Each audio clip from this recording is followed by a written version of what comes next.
ఓం నమో వెంకటేశాయ. అఖిలాండ కోటి బ్రహ్మాండ నాయకుడైన శ్రీ శ్రీనివాస పరబ్రహ్మ యొక్క దివ్యానుగ్రహ విశేషం చేత తిరుమల తిరుపతి దేవస్థానం వారు అనేక ధార్మిక కార్యక్రమాలు నిర్వహిస్తున్నారు. అందులో భాగంగా ప్రతిరోజు మనం శ్రీమన్ మహాభారతాంతర్గత అరణ్య పర్వలోని విశేషాలను యథామతి తెలుసుకునే ప్రయత్నం చేస్తున్నాం. ఈనాటి ప్రవచన కార్యక్రమాన్ని మంగళ పద్య పురస్సరంగా ప్రారంభించుకుందాం. నారాయణం నమస్కృత్య నరం చైవ నరోత్తమం దేవీం సరస్వతీం వ్యాసం తతో జయముదీరయేత్. శ్రీ గురుభ్యో నమః. హరి ఓం.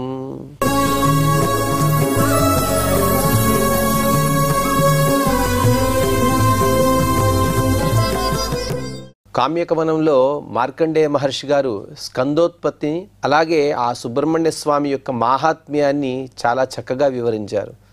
అందులోనూ స్కందగ్రహాలు, మాతృగ్రహాలు, కుష్మాండ గ్రహాలు, దేవగ్రహాలు, పితృగ్రహాలు, రాక్షస గ్రహాలు, గంధర్వ, యక్ష, ఈ విధంగా ఆ స్కందునికి సంబంధించిన అనేక గ్రహాల యొక్క వివరణను కూడా తెలిపారు. అలాగే ఆ గ్రహాల యొక్క బాధ తప్పాలి అంటే స్కందుని పూజయే శరణు అని చెప్పారు. స్కందుడిని చక్కగా పూజిస్తే చాలు అన్ని గ్రహాల బాధలని కూడా తొలగిపోతాయి అని చెబుతూ, అలాగే ఆ స్కందుని యొక్క పారిషదులుగా సేవకులుగా ఎందరో ఉన్నారు. వారిలో కొన్ని పిశాచాలు కూడా ఉన్నాయి. ఏవమేతే పిశాచానాం అసంఖ్యేయా గణస్మృతాః ఘంటాయాస్స పతాకాయాః శృణు మే సంభవం నృప. మార్కండేయ మహర్షి గారు ధర్మరాజుగా చెబుతున్నారు. ఈ విధంగా అనేక పిశాచ గ్రహాలు కూడా ఆ స్కందుని పారిషదులుగా ఉన్నారు, సేవకులుగా ఉన్నారు. వాటి బాధ తప్పించుకోవాలంటే స్కందుని పూజయే కారణము. అలాగే స్కందుని యొక్క ఘంట కూడా ఉందట. స్కందుని దగ్గర ఒక ఘంట ఉన్నది. అలాగే అతని పతాకం అనగా ధ్వజం. వీటికి ఒక చిన్న వృత్తాంతాన్ని కూడా మార్కండేయ మహర్షి గారు తెలుపుతున్నారు. ఐరావతస్య ఘంటే ద్వే వైజయంత్యావితిశ్రుతే గుహస్యతే స్వయం దత్తే క్రమేణానయ్య ధీమతా. ఓ ధర్మరాజా, పూర్వం ఐరావతం అనే దేవేంద్రుని యొక్క ఏనుగు, పట్టపు ఏనుగు, ఆ ఏనుగుకి దాని కంఠభాగంలో 2 గంటలు ఉండేవట. ఆ 2 గంటల పేర్లు వైజయంతి అని పేర్లు. రెండిటికి ఒకే పేరే. ఆ 2 గంటలను కూడా చాలా సుందరంగా ఉన్నాయి. అలాగే దేవతల యొక్క సైన్యాధ్యక్షుడిగా ఎప్పుడైతే స్కందుడు తను నియమితుడయ్యాడో అప్పుడు అతన్ని సత్కరించడం కోసం దేవేంద్రుడు ఆ 2 గంటలను తీసుకువచ్చి ఆ కార్తికేయునికి అప్పచెప్పాడు. ఇక్కడ స్కందుడన్నా, కార్తికేయుడన్నా, సుబ్రహ్మణ్య స్వామి అన్న అందరూ కూడా ఈ 3 పేర్లు కూడా స్కందుని పేర్లే. ఆ 2 గంటలను తెచ్చి సుబ్రహ్మణ్య స్వామికి స్వయంగా ఇంద్రుడే సమర్పించాడు. ఏకాతత్ర విశాఖస్య ఘంటా స్కందస్య చాపరా పతాకా కార్తికేయస్య విశాఖస్య చ లోహితా. ఆ 2 గంటలలో ఒక గంటను స్కందుని కుడి భాగం నుండి ఉద్భవించినటువంటి విశాఖుడు తను స్వీకరించాడు. తన దగ్గర ఆ గంటను పెట్టుకున్నాడు. మరొక గంటని స్కందుడే స్వయంగా తను తీసుకున్నాడు. అలాగే వీరిద్దరి పతాకాలు అనగా ధ్వజాలన్నీ కూడా ఎర్రటి రంగులో మెరుస్తూ ఉంటాయి. యాని క్రీడనకాన్యస్య దేవైర్దత్తాని వై తదా తైరేవ రమతే దేవో మహాసేనో మహాబలః. స్కందుడిని బాలకుడిలా భావించి అతను పుట్టిన తర్వాత అతని ఆడుకోవడానికి బొమ్మలు ఇచ్చారట దేవతలందరూ కలిసి. ఇంతకుముందు కూడా మనం చెప్పుకున్నాం. పద్మపురాణంలో చెప్పిన విధంగా, స్కంద పురాణంలోనూ చెప్పిన విధంగా కోడి బొమ్మను పెట్టుకుని సుబ్రహ్మణ్య స్వామి ఆటలాడుకునేవాడని. అటువంటి అనేక బొమ్మలను ఇచ్చారు.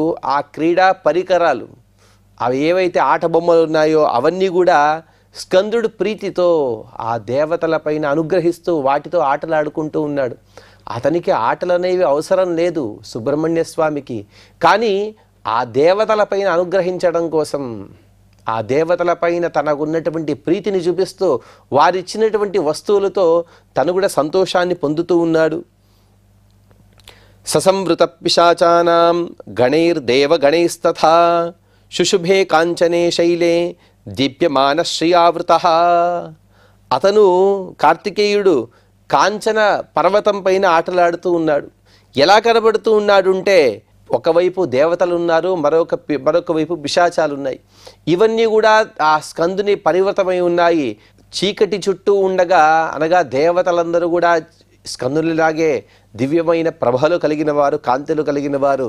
వారి మధ్యలో స్కందుడు ఇంకా స్పష్టంగా కనబడుతున్నాడు.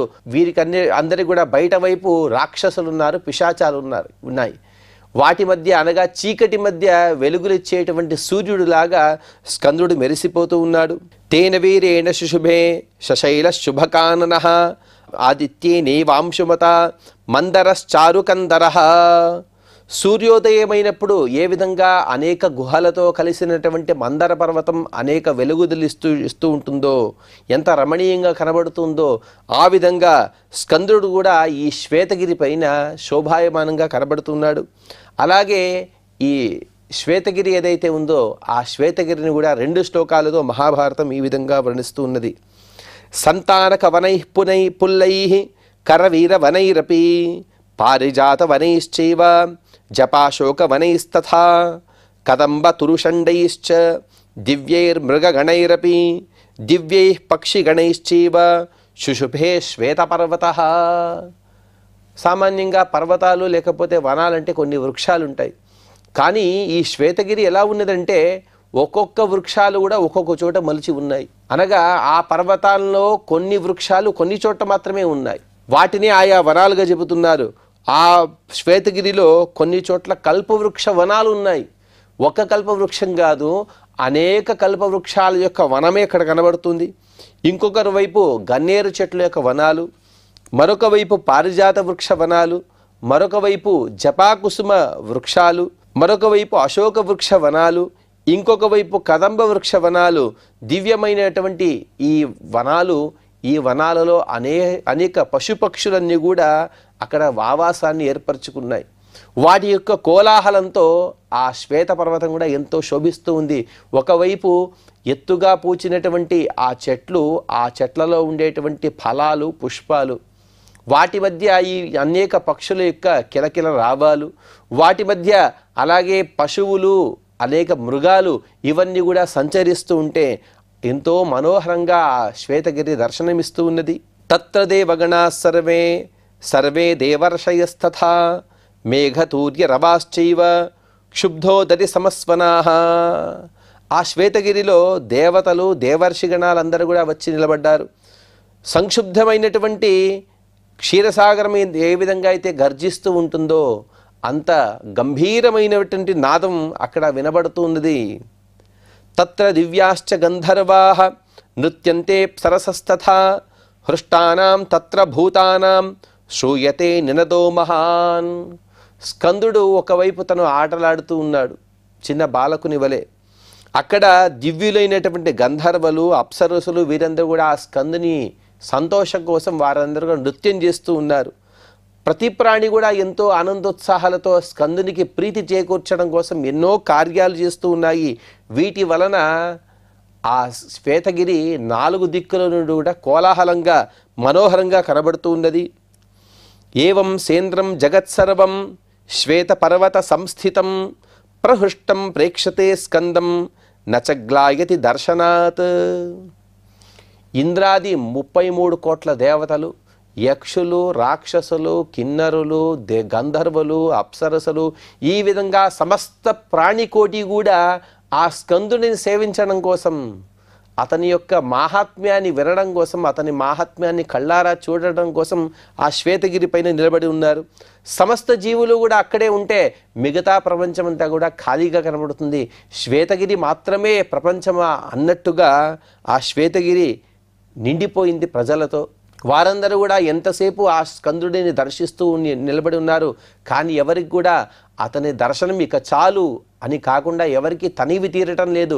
అందరూ కూడా అలా చూస్తూ స్థాణువులాగా నిలబడిపోయారు. అప్పుడు జరిగిన వృత్తాంతాన్ని మార్కండేయ మహర్షి గారు వివరిస్తూ, మార్కండేయ ఉవాచ యథాభిషిక్తో భగవాన్ సైనాపత్యేన పావకిః తదా సంప్రస్థిత శ్రీమాన్ హృష్టో భద్రవటం హరః. ఇక ఎప్పుడైతే స్కందుడు దేవతల యొక్క సైన్యాధ్యక్ష పదవిలో తను అభిషిక్తుడయ్యాడో అప్పుడే కాంతిమంతుడు, అలాగే సకల సంపదలకు నిలయమైనటువంటి హరుడు అనగా పరమేశ్వరుడు తను భద్రవటము అనే వనానికి బయలుదేరుతున్నాడు. బయలుదేరే సందర్భంలో రతేనాదిత్య వర్ణేన పార్వత్యా సహిత ప్రభు సహస్రం తస్య సింహానాం తస్మిన్ యుక్తం రథోత్తమే. సూర్యుని వలె కాంతి కలిగినటువంటి ఒక గొప్ప రథం, అంతా కూడా బంగారమయమే. అక్కడక్కడ వజ్రాలు, ముత్యాలు, మాణిక్యాలు వాటితో తాపడం చేశారు. అటువంటి దివ్యమైనటువంటి రథాన్ని అధిరోహించి పార్వతీ సహితుడైనటువంటి పరమేశ్వరుడు ఆ రథాన్ని అధిరోహించాడు. ఆ రథాన్ని లాగడం కోసం 1000 సింహాలు అమర్చబడ్డాయట. ఒక సింహాన్ని చూడడమే మనకు ఈ కాలంలో ఎంతో దుర్లభంగా భావిస్తూ ఉంటాం. కానీ ఆ కాలంలో ఎంత సమృద్ధి, ప్రజలు సమృద్ధిగా ఉండేవారు, ప్రాణులు కూడా ఎంతో సమృద్ధిగా ఉండేవి. అలాగే అన్ని ప్రాణులు ఉన్నా కూడా ప్రాణుల చేత బాధ ప్రజలకు చాలా తక్కువగా కనబడేది. అటువంటి సందర్భంలో 1000 సింహాలు ఆ రథాన్ని అశ్వాల్లాగా అవన్నీ కూడా లాగుతూ ఉన్నాయి. ఉత్పపాత దివం శుభ్రం కాలేనాభిప్రచోదితం తే పిబంత ఇవాకాశం త్రాసయంతశ్చరాచరాన్ సింహానభస్య గచ్చంత నదంతశ్చారుకేసరాహ. సాక్షాత్తుగా కాలపురుషుడే ఆ రథానికి సారథిగా ఉన్నాడు. అతని ప్రేరణతో, అతని ప్రచోదనతో ఆ దివ్యమైనటువంటి రథం ఆకాశంలో ఎగురుతూ వెళుతూ ఉంది. మనోహరమైనటువంటి కేసరాలు అనగా జూలు, ఆ సింహాలకు ఉండేటువంటి తలపైన ఉండేటువంటి జూలును విదిలిస్తూ ఆ సింహాలన్నీ కూడా ఎంతో ఉత్సాహంతో ఉరకలెత్తుతూ అవన్నీ కూడా ఆ రథాన్ని లాగుతూ ఉన్నాయి. ఆ సింహాలన్నీ కూడా ఒకసారి గర్జిస్తే చాలు. సాధారణంగా ఇప్పుడు మనం వింటూ ఉంటాం, ఒక సింహం యొక్క గర్జన 1 మైలు వరకు వినబడుతుందట, అనగా దాదాపుగా 2.5-3 కిలోమీటర్ల వరకు. అటువంటిది 1000 సింహాలు ఒకసారి గర్జిస్తే ఎలా ఉంటుంది? అంత భయానకమైనటువంటి గర్జనతో అవన్నీ కూడా సకల ప్రాణికోటిని కూడా హింసిస్తూ గర్జిస్తూ అసలు ప్రపంచాన్ని మొత్తాన్ని కూడా అవన్నీ కూడా భక్షిస్తాయా అన్నంతగా ఉత్సాహంతో ఉరకలెత్తుతూ అవన్నీ కూడా వేగంగా పరిగెత్తుతూ ఉన్నాయి. తస్మిన్ రథే పశుపతి స్థితోభాత్యుమయా సహ విద్యుతా సహిత సూర్య సేంద్రచాపే ఘనే యథా. మెరుపులతో అలాగే ఇంద్రచాపంతో కూడినటువంటి మేఘాల మధ్య ప్రయాణించే సూర్యుడిలాగా ఈ పరమేశ్వరుడు కూడా ఉమాదేవితో సహా అక్కడ ప్రయాణిస్తూ ఉన్నారు. ఎంతో శోభాయమానంగా కనబడుతుంది. ఊరికనే అలా సూర్యుడు వస్తే అది వేరు, కానీ అతనే సూర్యచాపాన్ని, ఇంద్రచాపాన్ని అలాగే మెరుపులతో సహా వస్తే ఎంత బాగుంటుందో ఆ విధంగా పరమశివుడు ఎంతో మనోహరంగా అక్కడ గోచరిస్తూ ఉన్నాడు. అగ్రతస్తస్య భగవాన్ ధనేశో గుహ్యకై సహ ఆస్థాయ రుచిరం యాతి పుష్పకం నరవాహన. ఆ పరమశివునికి ఎస్కార్ట్ అని మనం ఇప్పుడు అంటూ ఉంటాం కదా, అనగా 4 దిక్కులా కూడా అతన్ని రక్షించడం అనే మాట కాదు, కానీ అతన్ని సేవించడం కోసం సమస్త దేవతా రాగడం అక్కడ వారందరూ కూడా ఎన్నో సేవలు చేస్తున్నారు. ఆ శంకర భగవానునికి రథానికి ముందు భాగంలో నరవాహనుడైన కుబేరుడు తన పుష్పక వాహనంలో గుహ్యకులతో కలిసి తను వెళుతూ ఉన్నాడు. కుబేరుడిని మనం పూర్వం కూడా సభాపర్వం విషయంలో చెప్పుకున్నాం. కుబేరుడు పరమశివుని యొక్క పరమ భక్తుడు. ఎంతటి భక్తుడు అంటే అతని భక్తికి మెచ్చి ఇతను నా భక్తుడు కాదు, ఇతను నా మిత్రుడు అని పరమేశ్వరుడు అతన్ని తన దగ్గరే పెట్టుకున్నాడట. అందుకోసమే ఈశాన్య దిక్కు యొక్క దగ్గరలో ఉత్తర దిక్కులోనే అలకాపురినే పరమశివుడే ఇతనికి వరంగా ప్రసాదించాడు. నీవిక్కడే ఆవాసంగా ఉండు, ఎందుకంటే మిత్రులైనటువంటి మనమిద్దరం కూడా పక్క పక్కనే ఉండాలి కదా. అందుకోసమే ఈశాన్య దిక్కు యొక్క పక్కలోనే, దగ్గరలోనే, ఉత్తర దిక్కులోనే ఆ కుబేరుని యొక్క ఆవాసము. అటువంటి కుబేరుడు కూడా ఈ పరమశివుని యొక్క రథానికి ముందు వైపు అతన్ని సేవిస్తూ, పరమశివుడిని సేవిస్తూ తన గుహ్యకులతో సహా పుష్పక విమానం పైన వెళుతూ ఉన్నాడు. ఐరావతం సమాస్థాయ శక్రశ్చాపి సురైః సహ పృష్ఠతో నుయయో యాంతం వరదం వృషభధ్వజం. ఇక దేవతలతో కలిసి ఇంద్రుడు కూడా ఐరావతాన్ని అధిరోహించి భద్రవటం వైపు వెళ్ళేటువంటి ఆ శివుడికి అంగరక్షకుడిగా తను కూడా వెనక వైపు నుండి ప్రయాణిస్తూ ఉన్నాడు. ధృంబకైర్యక్ష రక్షోభిః స్రగ్భిః సమలంకృతః యాత్యమోఘో మహాయక్షో దక్షిణం పక్షమాస్థితః. ఇంకా కొన్ని గణాలు అక్కడ బయలుదేరాయి. అవి అన్నీ కూడా ఎలా ఉన్నాయంటే మాలలు ధరించినటువంటి జృంబకం అనే గణం, యక్ష రాక్షసులు వారందరూ కూడా అలా వెళ్తున్నారు. వారందరూ కూడా ఎలా ఉన్నారంటే స్రగ్విభిః సమలంకృతాః. ఎన్నో ముత్యాలతో మణులతో బంగారంతో తాపడం చేసినటువంటి అనేక హారాలను వారందరూ కూడా ఎంతో విలువైనటువంటి వస్తువుని ధరించారు, ఎన్నో అలంకరణలు చేసుకున్నారు. అమోఘమైనటువంటి వారి ఆభరణాల యొక్క ప్రభలతో ఆకాశమంతా కూడా వెలుగొందుతూ ఉన్నది. అటువంటి ఆ జృంభక గణం వాటికి అధిపతి అయినటువంటి మహాయక్షుడు అనే శివ పార్శ్వదుడు శివుని పరమేశ్వరునికి కుడివైపు నుండి ప్రయాణిస్తూ ఉన్నాడు. తస్య దక్షిణతో దేవాః బహవశ్చిత్రయోధినః గచ్చంతి వసుభిః సార్ధం రుద్రైశ్చ సహసంగతాః. అతని దక్షిణ వైపున విచిత్రమైనటువంటి ఆయుధాలను ధరించిన అనేక మంది దేవతలు, వసువులు, రుద్రులు వీరందరూ కూడా ఆ పరమశివుణ్ణి సేవిస్తూ ప్రయాణిస్తూ ఉన్నారు. సాక్షాత్తుగా యమశ్చ మృత్యునా సార్ధం సర్వతః పరివారితః ఘోరేరి వ్యాధి శతైర్యాతి ఘోర రూపవపుస్తథా. వీరందరూ కూడా వెళ్తున్నారంటే ఏదో చేతిలో ఒక ఆయుధము, ఒక గుర్రము, లేకపోతే ఒక వాహనం, అలా కాదు. వారందరూ కూడా ఎంతో సంపదలు, వారి దగ్గర ఉన్నటువంటి సంపదలన్నీ తీసుకువెళ్తున్నారు. వారి దగ్గర ఉండేటువంటి ఆయుధాలు, వారి స్త్రీలు అందరితో కలిసి వారు ప్రయాణిస్తూ ఉన్నారు. ఇది పరమేశ్వరుని పైన, తమ పైన ఉండేటువంటి భక్తిని వారందరూ కూడా చూపిస్తూ ఉన్నారు. అలాగే యమధర్మరాజు గారే 2 రూపాలతో వెళ్తున్నారట. యమశ్చ మృత్యునా సార్ధం. మృత్యు అనే మరొక రూపం ఉన్నది యమధర్మరాజు గారికి. ఆ యమధర్మరాజు గారే మృత్యు అనే తన రెండవ రూపంతో కలిసి, తన పరివారంతో కలిసి ఘోరైర్ వ్యాధిశతైహి, తన అంగరక్షకులు ఎవరైతే ఉంటారో వారందరూ కూడా ఎంతో ఘోరమైన రూపాన్ని పొంది ఉన్నారు. అటువంటి ఘోర రూపం కలిగిన కొన్ని వందల మంది అంగరక్షకులు వారితో కలిసి యమధర్మరాజు గారు కూడా పరమశివుని సేవిస్తూ అక్కడ ప్రయాణిస్తూ ఉన్నారు. యమస్య పృష్ఠతశ్చైవ ఘోరస్థిశిఖర శివశితః విజయో నామరుద్రస్య యాతి శూలస్వలంకృతః.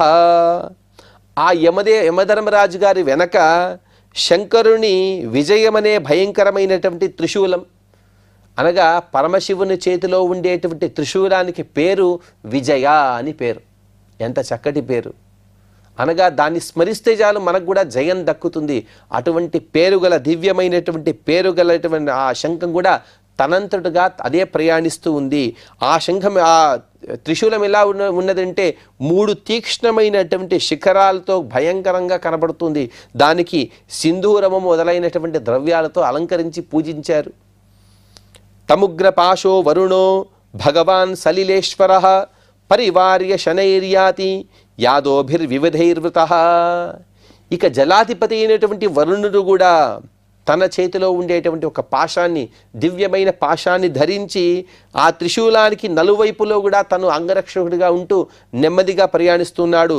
అతనితో పాటు అనేక ఆకృతులు కలిగినటువంటి జలచరాలు అవన్నీ కూడా ప్రయాణిస్తూ ఉన్నాయి.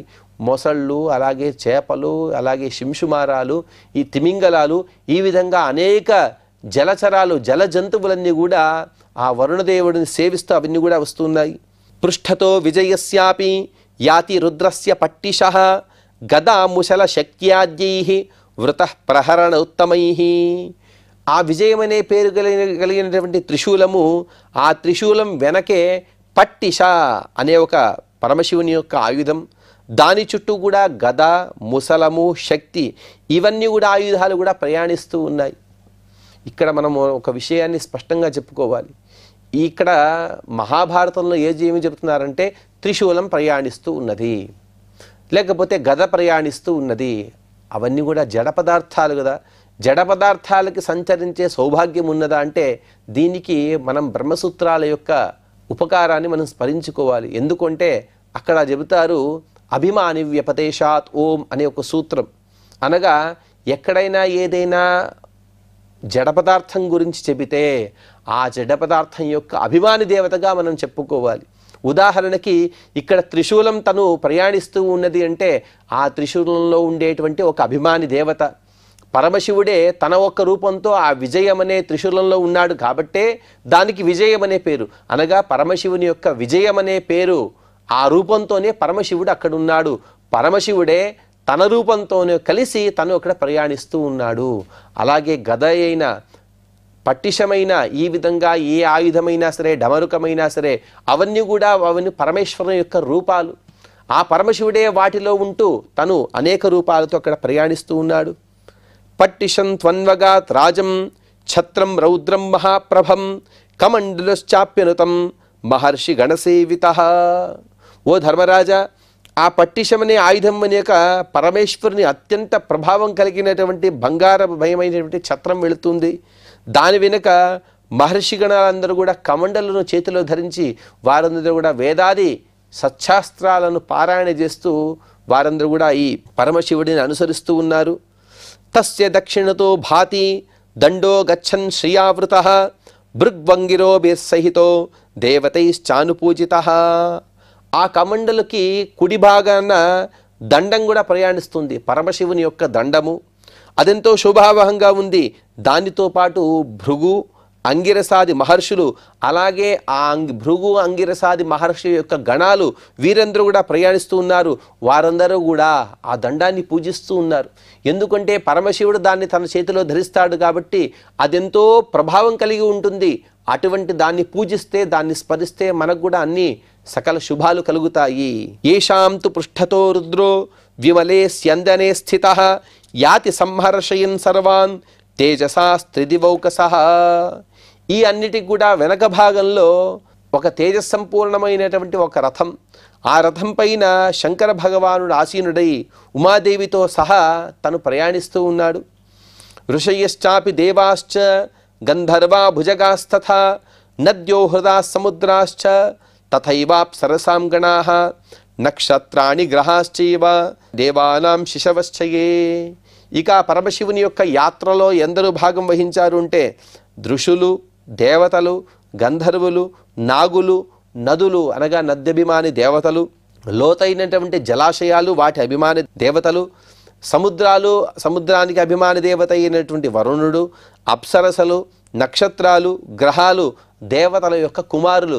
ఈ విధంగా అందరూ కూడా ఆ పరమశివుడిని సేవిస్తూ ఆ ప్రయాణంలో పాల్గొంటూ ఉన్నారు. స్త్రియశ్చ వివిధాకారాః యాంతి రుద్రస్య పృష్ఠతః సృజంత్యః పుష్పవర్షాణి చారు రూపావరాంగనాః. మనోహరమైనటువంటి రూపం కలిగిన అనేక అలంకారాలతో ఉండేటువంటి స్త్రీలందరూ కూడా పుష్పవృష్టిని కురిపిస్తూ వారందరూ కూడా పరమశివుని యొక్క వెనక భాగంలో ప్రయాణిస్తూ ఉన్నారు. పర్జన్యాశ్చాప్యనుయౌ నమస్కృత్య పినాకినం ఛత్రం చ పాండురం సోమః తస్య మూర్ధన్యధారయత్.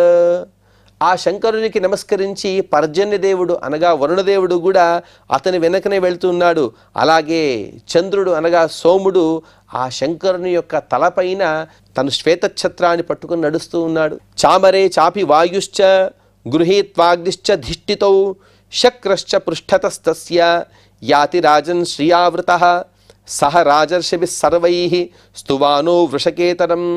ఓ ధర్మరాజా, వాయుదేవుడు అలాగే అగ్నిదేవుడు వీరిద్దరు కూడా శంకరుని రెండు వైపులా అనగా ఒకవైపు ప్రవాహవాయువు, మరొక వైపు అగ్నిదేవుడు వీరిద్దరు కూడా నిలిచి వింజామరులు వీస్తూ ఉన్నారు. ఛత్రచామరాలతో అతనికి చల్లటి గాలి వచ్చేట్టుగా చూస్తున్నారు. అలాగే తేజస్వి అయినటువంటి ఇంద్రుడు మహర్షులతో కలిసి శంకరునికి పరిపరి విధాలతో స్తోత్రం చేస్తూ వేదమంత్రాలతో స్తోత్రాలతో అతన్ని స్తోత్రం చేస్తూ అతని వెనక నడుస్తూ ఉన్నాడు. సాక్షాత్తుగా దేవేంద్రుడు త్రిలోకాధిపతి, కానీ ఇతను కూడా శంకరుని యొక్క కింకరుడే. అటువంటి గొప్ప ప్రభావం కలిగిన వాడు ఆ శంకరుడు. గౌరీ విద్యాత గాంధారి కేశిని మిత్ర సాహ్వయ సావిత్ర్యా సహ సర్వాస్తాః పార్వత్యా యాంతి పృష్ఠతః తత్ర విద్యా గణాః సర్వే ఏకేచిత్ కవిభికృతాః. ఇక గౌరీదేవి అనగా ఉమాదేవి, గౌరీ, విద్య, గాంధారి, కేశిని, మిత్ర, సావిత్రి వీరందరూ కూడా పార్వతి యొక్క గణాలు, పార్వతిని సేవించేటువంటి చెలికత్తలు. వీరందరూ కూడా కలిసి విద్వాంసుల ద్వారా ప్రకాశితమైనటువంటి సమస్త విద్యలన్నీ కూడా ఆ గౌరీదేవిని అనుసరించి వెళుతూ ఉన్నాయి. భాగవతంలో చెప్పిన విధంగా పరమశివుడు సంపదలను ఇస్తే ఉమాదేవి చక్కటి విద్యను అందిస్తుందట. వీరిద్దరిని ఎవరైతే పూజిస్తారో వారు ముందు విద్యను పొంది తదుపరి ఆ విద్య ద్వారా ఎన్నో ధనాది సంపదలను పొందుతారు. అటువంటి విద్యకు అభిమాని దేవత అయినటువంటి ఉమాదేవి కూడా ఆ పరమశివుని అనేక రూపాలతో సేవిస్తూ తను ప్రయాణంలో పాలుపంచుకున్నది. తస్య కురువంతి వచనం సేంద్రాదేవాశ్చమూముఖే గృహీత్వా తు పతాకాం వై యాత్యగ్రే రాక్షసగ్రహాః. ఇంద్రాది దేవతలకు ముందు వైపున శివుని ఆజ్ఞలు అమలు చేస్తున్నారు కొన్ని రాక్షసగ్రహాలు. ఆ రాక్షసగ్రహాలన్నీ కూడా ఒక పతాకాన్ని, వృషధ్వజాన్ని, పరమశివుని యొక్క ఏదైతే ధ్వజం ఉంటుందో ఆ ధ్వజాన్ని ధరించి, అనగా మేమందరం కూడా రాక్షసులైనప్పటికీ కూడా ఆ పరమశివుని యొక్క సేవకులము అని చూపిస్తూ ఆ పరమశివుని యొక్క ఆజ్ఞానుసారంగా వారందరూ కూడా భద్రవటం వైపు నడుస్తూ ఉన్నారు. అలా దారిలో వెళ్ళే వారికి ఏమి తారసపడ్డాయనే విషయాలు మనం తదుపరి ప్రవచనంలో తెలుసుకునే ప్రయత్నం చేద్దాం. ఇక ఈనాటి ప్రవచనాన్ని శ్రీ వెంకటేశ్వర స్వామి వారి పాద పద్మములను సమర్పణ చేస్తూ క్షమాప్రార్థన మరియు మంగళపద్యాన్ని పలుకుదాం. యదక్షరపదభ్రష్టం మాత్రాహీనం చ యద్భవేత్ తత్సర్వం క్షమ్యతాం దేవ నారాయణ నమోస్తుతే. శ్రియః కాంతాయ కళ్యాణ నిధయే నిధయేర్థినాం శ్రీవేంకట నివాసాయ శ్రీనివాసాయ మంగళం.